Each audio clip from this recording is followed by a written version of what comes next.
Welcome to my channel, The Proper Guidance. আমি Pamela Madam আজকে তোমাদের কাছে নিয়ে এসেছি ক্লাস 10 কোষে দেখি 15.1 পেজ নাম্বার 209 এর কোশ্চেন নাম্বার 8।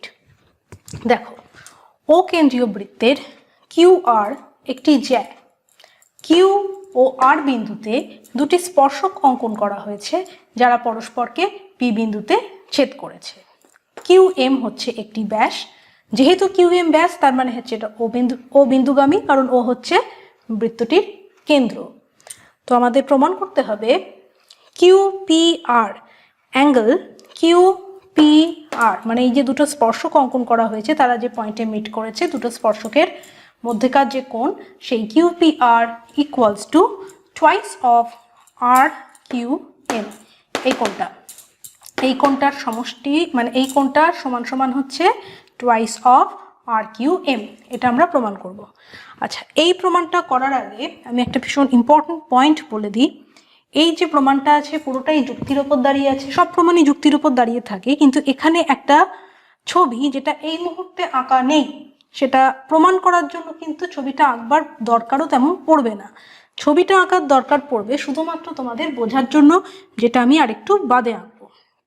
এখানে প্রথম কথা হচ্ছে প্রদত্ত প্রামাণ্য এগুলো নিজেরা লিখে নেবে, এটাকে নতুন করে বলার কিছু নেই, যেটা দেওয়া থাকে সেটা প্রদত্ত, এটা হচ্ছে প্রামাণ্য, এটা তোমরা জানো, এটা লিখে নেবে।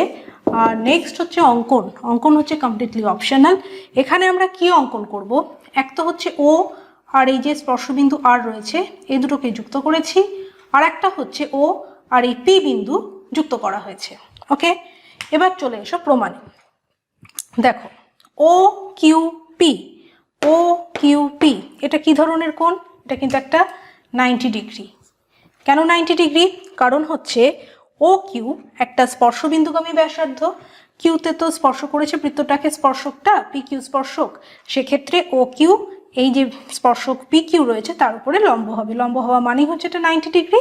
তাহলে এই অ্যাঙ্গেল পি কিউ ও বা ও কিউ পি যাই বলো না কেন সেটা হচ্ছে 90 degree.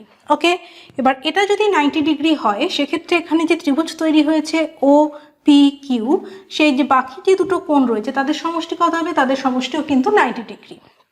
P O Q plus হচ্ছে অ্যাঙ্গেল ও পি কিউ, এটা আর এটা, এই দুটো কোণের সমষ্টি কত হলো? এদের দুজনের সমষ্টি হচ্ছে 90 ডিগ্রি। সেটাকে আমি 1 নম্বর সমীকরণ দিয়ে লিখে রাখলাম। ঠিক একই রকমভাবে ও আর, এটা কীরকম? এটাও কিন্তু হচ্ছে কেন্দ্রবিন্দুগামী স্পর্শবিন্দুগামী একটা ব্যাসার্ধ, তাই তো? তাহলে এটা কি হবে? এটাও এখানে 90 ডিগ্রি হবে। তাহলে ও আর পি এটার ভ্যালু হচ্ছে 90 ডিগ্রি। এর ভ্যালু যদি 90 ডিগ্রি হয় সেক্ষেত্রে এই দুটো কোণ যে পাচ্ছি ত্রিভুজের পিও আর প্লাস OPR এদের ভ্যালু কত? এদের সমষ্টিও হলো 90 ডিগ্রি। এবার আমি 1 নম্বর আর 2 নম্বর সমীকরণ যদি যোগ করি তাহলে দেখো, প্রথমটা হচ্ছে POQ plus POR, POQ plus POR তার মানে কি? এই গোটা কোণটা, এই টোটাল অ্যাঙ্গেলটা, that is QOR, angle QOR, এই দুটোকে যদি আমি যোগ করি পাচ্ছি কাকে?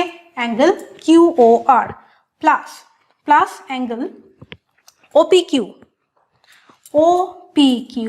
প্লাস হচ্ছে OPR এদিকের কোণটা। তাহলে এটা কমপ্লিট অ্যাঙ্গেল কি? QPR। এখান থেকে যখন দুটো আমি যোগ করছি, দুটো কোণ যোগ করলে হবে QPR। তাহলে এদের দুজনের সমষ্টি, দুদিকে 90 প্লাস 90 করলে 180 ডিগ্রি। এই বিপরীত দুটো কোণের ভ্যালু পেলাম কত? 180 ডিগ্রি। আর এই যে দুটো কোণ, আগে যে দুটো 90 ডিগ্রি নিয়ে কাজ করলাম PQO PRO, এদের সমষ্টি কত? 90 প্লাস 90 দ্যাট ইজ 180 ডিগ্রি। এটাকে 3 নম্বর সমীকরণ এটাকে 4 নম্বর সমীকরণ দিয়ে রাখলাম। এবার দেখো, এখানে যে একটা চতুর্ভুজ আমরা দেখতে পাচ্ছি PQOR, একটা চতুর্ভুজ পাওয়া গেছে। সেই চতুর্ভুজের দেখো বিপরীত কোণের সমষ্টিগুলো পেলাম 180 ডিগ্রি। এই যে একটা বিপরীত কোণ, এই যে একজোড়া বিপরীত কোণ রয়েছে সেটা 3 নম্বর সমীকরণ থেকে আমরা পাচ্ছি, তার সমষ্টি 180 ডিগ্রি। আর এই একজোড়া যে বিপরীত কোণ রয়েছে 4 নম্বর সমীকরণ থেকে যার ভ্যালু পাচ্ছি 180 ডিগ্রি। তাহলে আমরা কি জানি? কোনো চতুর্ভুজের যদি বিপরীত কোণগুলোর মানের সমষ্টি পরস্পরের সম্পূরক হয়, সেক্ষেত্রে চতুর্ভুজটা কিরকম চতুর্ভুজ হয়, সেটা একটা বৃত্তস্থ চতুর্ভুজ হবে। এক্ষেত্রে ও পি কিউ ও আর এটা কি, এটা হচ্ছে একটা বৃত্তস্থ চতুর্ভুজ। তো 3 ও 4 নম্বর থেকে পাই চতুর্ভুজ পি কিউ ও আর, নামটা একটু দেখে নেবে, পি কিউ ও আর এটা কি, এটা একটা বৃত্তস্থ চতুর্ভুজ। এবার এইখানে একটু বোঝার জিনিস রয়েছে, সেটা কি, ছবিতে কিন্তু আঁকার দরকার নেই, আমি শুধুমাত্র বোঝাবার জন্য ডটেড লাইন দিয়ে দেখাচ্ছি। দেখো, এটা যদি একটা বৃত্তস্থ চতুর্ভুজ হয়, তাহলে এই চতুর্ভুজের বাইরে দিয়ে আমি একটা বৃত্ত অঙ্কন করতে পারি।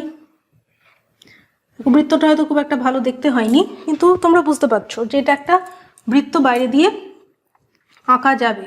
যদি এটা একটা বৃত্তস্থ চতুর্ভুজ হওয়া মানে কি, বৃত্তস্থ চতুর্ভুজ মানে হচ্ছে এর একটা বৃত্ত বাইরে দিয়ে আমরা ড্র করতে পারবো।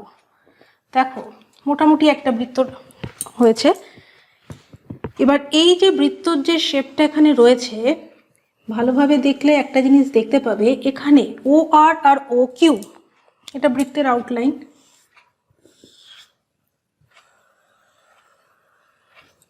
এটা কিন্তু তোমাদের আঁকার দরকার নেই, আমি জাস্ট বোঝাবার জন্য দেখাচ্ছি, এটা যুক্তি দিয়ে লিখলেই হবে, এই ছবিটার কোনো প্রয়োজন নেই।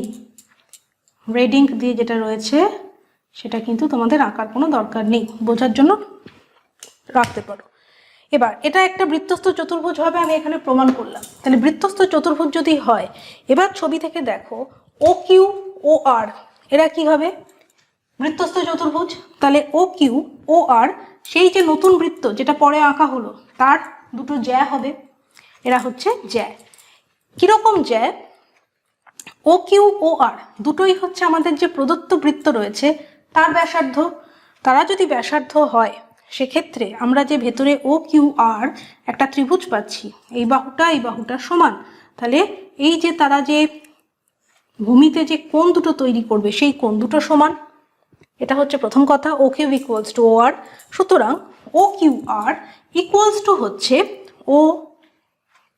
ও কিউ আর ইকুয়ালস টু হচ্ছে ও আর কিউ। এই জায়গাটা ভালো করে বুঝবে, এখানেই যা বোঝার কিছু আছে। ও কিউ আর ইকুয়ালস টু হচ্ছে ও আর কিউ। এটা হলো কি রকম, এটা যে প্রদত্ত বৃত্ত রয়েছে তার ব্যাসার্ধ যেহেতু ও কিউ আর ও আর, সে কারণে এরা ব্যাসার্ধ মানে সমান দৈর্ঘ্য, সমদ্বিবাহু ত্রিভুজ তৈরি হলো ও কিউ আর, যারা কিউ আর ভূমিতে দুটো সমান কোণ তৈরি করেছে। ও কিউ আর ইকুয়ালস টু হচ্ছে ও আর কিউ। এবার চলে এসো, পরে যে বৃত্তটা আমরা আঁকলাম সেই বৃত্তটাই যদি দেখো, তাহলে একটা জিনিস লক্ষ্য করা যাচ্ছে, যখন তুমি ও কিউ এই বৃত্তাংশটা নেবে, ও কিউ বৃত্তাংশ নেবে মানে ও কিউ যখন জ্যা, সেক্ষেত্রে দুটো কোণ এখানে তৈরি হয়েছে, একটা হচ্ছে ও আর কিউ আর একটা হচ্ছে ও পি কিউ। আর আমরা কি জানি, সমবৃত্তাংশ স্থিত কোণগুলো কি হয়, কোণগুলো সবসময় মান সমান হয়। এখানে এই ফর্মুলাটা কিন্তু কাজে লেগেছে, এই ফর্মুলা কাজে লেগে এখানে যে কোণটা বললাম ও আর কিউ, যখন তুমি ও কিউ এই জ্যাটাকে যখন ধরছো নতুন বৃত্তর ক্ষেত্রে, বৃত্তস্থ চতুর্ভুজের একটা বাহু, সেই বৃত্তের একটা জ্যা, সেই জ্যাকে যখন আমি ধরছি তার এগেনস্টে দেখো দুটো কোণ তৈরি হচ্ছে, একটা হচ্ছে ও আর কিউ দিস ওয়ান সমান সমান হচ্ছে ও পি কিউ, এটা পেয়ে গেলাম। ওকে, এটার সমান সমান হচ্ছে ও পি কিউ।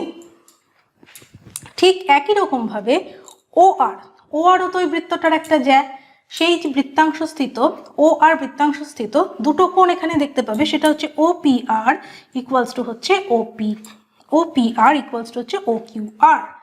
তাহলে O P R equals to হচ্ছে ও কিউ আর। এই দুটো ও আর কিউ সমান সমান হলো ও পি কিউ, এই লাস্টের দুটো দেখো সমান, আর এদিক থেকে এই দুটোকে আমরা ইকুয়াল দেখাতে পারবো। ও কিউ আর ইকুয়ালস টু হচ্ছে ও পি আর।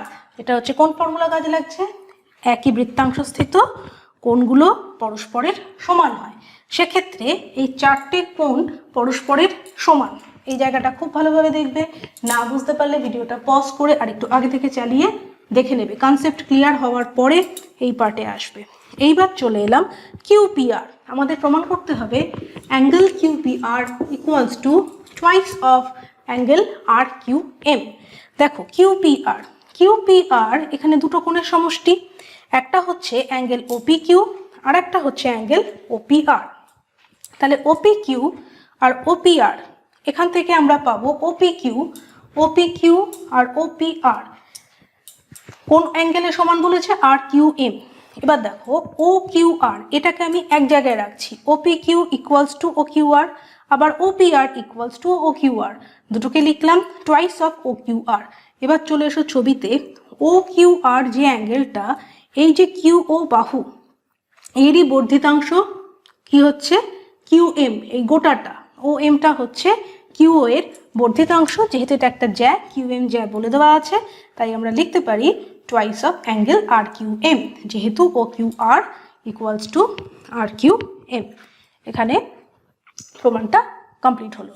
খুব ভালোভাবে দেখবে, আমি যেটা বললাম এই বৃত্তটা আঁকার দরকার নেই, এটা বৃত্তস্থ চতুর্ভুজ প্রমাণ করলেই আমরা ডাইরেক্ট এই লাইনটা লিখে দিতে পারি। কারণ হচ্ছে কি, বৃত্তস্থ চতুর্ভুজ যখন, তখন এরা দুজন হচ্ছে জ্যা, এবং যখন জ্যা হচ্ছে এটা একটা বৃত্তের ওপর বৃত্তাংশ স্থিত কোণ তৈরি করে, সেই কোণগুলো সমান। এর আগে আমরা সেগুলো শিখেছি, সেটা কাজে লাগিয়ে এই প্রমাণটা আমরা করলাম। ওকে, এটা ভালোভাবে দেখবে। যদি কারোর এতটুকু বুঝতে অসুবিধা থাকে আমাকে একটু কমেন্ট করে জানিও, আমি আর একটা ডাউট ক্লিয়ারেন্স ক্লাস তোমাদের জন্য আপলোড করে দেবো। আর আজকের জন্য ক্লাস এইটুকুই, নেক্সট ডে আমরা অন্য কোনো কোয়েশ্চেন নিয়ে আলোচনা করব। ওকে, থ্যাংক ইউ ফর ওয়াচিং।